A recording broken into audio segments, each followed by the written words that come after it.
আরে বে দুনিয়া, এই দুনিয়া আগে কি ছিল আর এমনি কি হয়েছে? এই দুনিয়া কি না ঘটতেছে দেখ।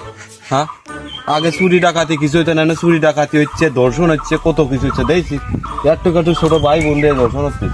আরে ভাই ঠিকই কইছি, ছোট ছোট পোলা বান্ধাই কি গাঁজা মদ খাই বেড়ায়, ইয়াবা খায়, বড়ি খায়, সেইরাম কিরাম বানায়, এটা এরম ডোলে। হ্যাঁ, এর জন্য গ্রামে শান্তি নেই, ছোট ছোট ঝুটপালা দর্শন হচ্ছে। এই সবের মূল কারণ হলো ওই শুকনো মিলন। চল মাতব্বরের কাছে যাই, আজকে ধরাই দি। ঘরে বাড়া ওরা ধরা দিতে হবে না, জুতলা আর যুব সমাজ নষ্ট হয়ে যায়। ঠিক বলেছো। খালি চল মাতুব্বরের কাছে যাই।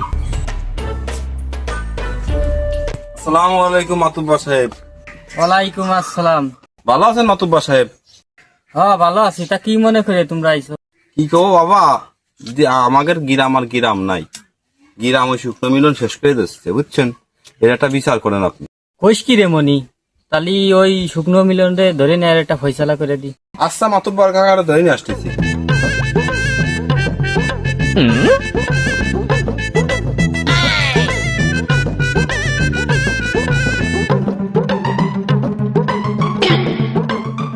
কোনদিনই সুমিন্দি সাল করতেছে কি?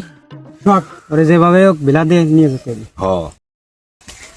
মিলন না ভয় নেই আমার, এলো 2 কোণে মাল বানাইতে একটু মাল বানাই দিয়া তো। দূর বাবু, ভয় নেই, আমার তো আত্মা পাখি উড়ে চলে গেছে। হ্যাঁ, এভাবে কেউ আসে নাকি? হ্যাঁ, যাই হইলো, দাঁড়া বাপ, আগে মালটা বানাইছি, খাইয়ে নি, তারপরে তোমার কথা শুনতেছি। বাবা, এই শুকনো মিলন তো তোরা চিনিস নে, বুঝছিস? এই শুকনো বেছে বেছে শুকনো মিলন 2 তলা বিল্ডিং করেছে, গাড়ি করেছি, যুব সমাজ ধ্বংসের পরে চলে যায়। তাতে শুকনো মিলনের কি আসে যায় আছে? হ্যাঁ, কোনো কিছু আছে? কাকা, আমরাও তোমার পথে আটতে চাই, তোমার ওইসব দিয়ে আমাদেরও ভালো লাগে, এই জন্য আমরা ওইসব বাড়ি গাড়ি করতে চাই। পারবি রে তোরা? এ অনেক ঝামেলা, পুলিশ সব কিছু সমাধান করে তারপরে এই যে ব্যবসায় নাম তুই আয়। আরে বাড়া, মানুষ পার না এমন কোনো কাজ আছে না, তুমি সেই দাও, আমরা পারবা। সর বাসারা, তোরা কি বার রাখবি? বাবা রাখবি, শুকনো রাখবি, না মা রাখবি? যা আছে সব আছে, যেটা নিবি। মানে সেই শুকনো মিলনের মালে কোনো সময় বেইমানি করে না। তা চলো দেই, আমাকে একটু মাল টাল বানাই দিয়ে, কিরাম মাল তোমার? এই হলো শুকনো মিলনের মালের টেম্পার, বুঝছিস? এসব বাসারি লুঙ্গি ভুল ভ্রান্তি করতে হয়, একটা লুঙ্গি ঠিক আছে না? হ্যাঁ ঠিক আছে। তো ধরে নিচ্ছি যে আমার সারে, আমার গা কি বললে? হ্যাঁ, এই তোরা আমার করে নিচ্ছিস? হ্যাঁ, মাসুব ভাই না এলা মানুষ ঠিকই কয়ে যাতে মাতালো, তাহলে ঠিক আছে রে, তোমার ঠাপ দেওয়ার জন্য নিয়ে আসছি। আমি তো কিছু হইনি। কি রে, ওরা যা কইলে কি সব কথা সত্যি? সব খুলে বল আমারে। মাসুদ ভাই সাহেব, আমি ওর ধরনের ছেলেই না, ওরা আমাদের জোর করে আপনার কাছে আনিছে। তা তো আমি বুঝতেই পারতেছি, তোর লুঙ্গি কোনা, তোর প্যান্ট কোনে। ও মাসুদ ভাই সাহেব, ভুল হয়ে গেছে, লুঙ্গি খুলে গেছে।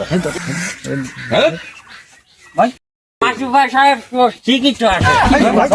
আবার বেশি কথা কই ভাই। এ মাইস নি, তোরা মাইস নি, এর ফয়সালা আমি করে দিচ্ছি। কি খাইস না? তোদের খবর আছে রে, খবর আছে, ভুল বিরান্তি কথা করে ডাই আনিছি। হ্যাঁ, তোকার দেখবারই আমি। গাছ এখন ধরে নিয়েছি, এগুলো তো বড় নিয়ে বিশ্বাস নেই, এরা কোন সময় কি দেখি করে তার বিশ্বাস নেই। দেখা গেলে আমাকে দাম আমাদের কোপ মেরে দিবে। কথাটা আসলে একটু ঠিক কইছে। সেতে বাড়া দেখা গেলে জীবন সবার ভালো হচ্ছে, আমাকে জীবন নষ্ট হয়ে যাবে। তো মাথা জ্ঞান হুশ কিছুই ঠিক নেই, এর আগে সুস্থ কর, তারপর সঠিক বিচার করবো। বসা বসা আমার তাই মতে ডাল চকুটো পাগলের মাথা ঠিক নেই রে। আমি এনে করে আমার কি হয়েছে?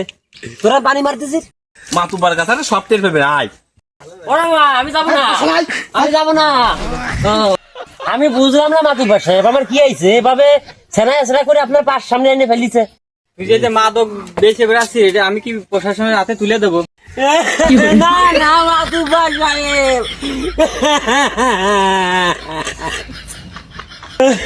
প্লিজ মাতুব্বার সাহেব, আমি আছি আমার একটা বেশ সুযোগ দেন মাতুব্বার সাহেব, পুলিশে দেওয়ার দরকার নেই, আমি জীবনের মতো ভালো হয়ে যাবো, মাদক কোনোদিন বেচবো না, আমার এই একটা বেশ ক্ষমা করে দেন।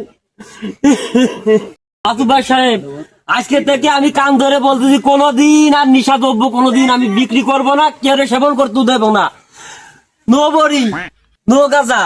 আজকে থেকে আমার মাফ করে দেন, আমি কোনোদিন এই যুব সমাজ ধ্বংস করবো না, ধ্বংসের পথে আমি এগিয়ে দেবো না, প্রয়োজনে জম দিয়ে খাবো, রিক্সা চালাই খাবো, তাও আমি জীবনে কোনোদিন ওদেরকে এই নিশাদ্রব্য জিনিস আমি বিক্রি করবো না, আমার প্লিজ ক্ষমা করে দেন মাতুব্বার সাহেব। আসলে তুমি তোমার ভুল স্বীকার গেছো, এই জন্য তোমার আমি প্রথমবারের মতো একটা আবার সুযোগ দিয়ে দিলাম যাতে ভালো হয়ে যাও।